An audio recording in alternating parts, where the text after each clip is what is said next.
Chào tất cả mọi người đã quay trở lại với kênh Cuộc Sống Vlog nha mọi người nha. Đấy, hôm nay mình lại tiếp tục chia sẻ cái công việc hàng ngày của bà con ở đây. Đấy, hôm nay mình sẽ chia sẻ công việc là đi trồng lúa mọi người ạ.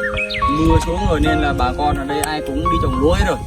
Đấy, mọi người hãy cùng theo chân mình để xem bà con ở đây trồng lúa như thế nào nha mọi người nhá.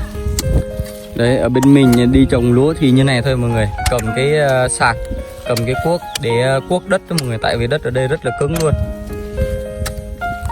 Nếu mà mưa xuống cả ngày cả đêm thì nó còn mềm, mình cầm cây mình chọc được. Nhưng mà mùa này mưa ít lắm cho nên là đất rất là cứng luôn. Đấy, chủ nhà cũng xả nước từ bên kia xả qua đây nhưng mà cũng không ăn thua mọi người, vẫn cứng.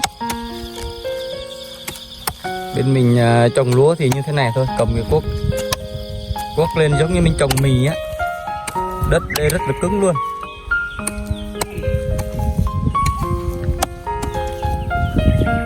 Đấy, cuốc từ dưới kia cuốc lên đây luôn, 2 người cuốc. Còn lại là để đi tỉa lúa. Tỉa lúa thì con gái đàn ông gì tỉa được hết, còn cuốc thì chỉ có đàn ông thôi. Đàn ông khỏe mạnh mới cuốc được đất thôi mọi người ạ. Ở đây là cuốc đất để dành cho đàn ông thôi, còn phụ nữ là đi tỉa lúa thôi. Bà con mình ở đây tỉa lúa thì không có bịt lỗ lại đâu nha mọi người nha. Thả xuống như vậy thôi, không có bịt lỗ lại. Đấy, cứ thả xuống như vậy là xong. Không giống như ở bên kia thì mình thấy người ta trồng lúa là người ta phải bịt cái lỗ lại, nhưng mà bên mình thì không có bịt lúa lại mọi người. Đất bên mình là nếu mà bịt lúa lại là lúa nó không mọc đâu.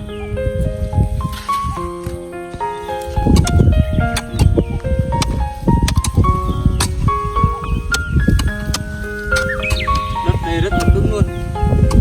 Giờ hai anh em mình cuốc.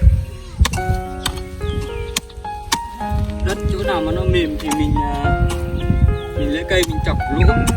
Còn chỗ này đất nó khô đây này mọi người, nên là mình xuống cuốc mình cuốc thôi. Ở đây nếu mà không mưa, đêm nay mà không mưa thì ngày mai mình phải cầm cái máy nổ mình ra mình tưới. Đêm nay mưa thì tốt.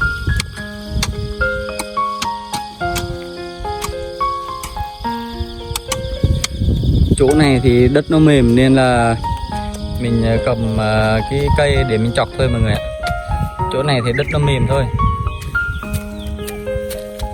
Người dân ở bên mình thì chỉ có đàn ông con trai mới chọc lúa được thôi, còn phụ nữ thì cho nó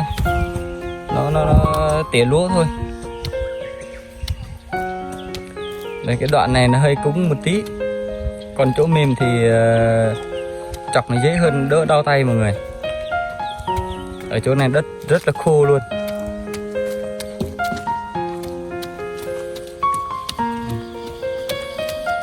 Đấy, chọc là đi đều luôn, đều hàng luôn. Mai mốt mình trồng lúa nó mọc lên nhìn nó đẹp mọi người.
bỏ luôn nha mọi người nhá.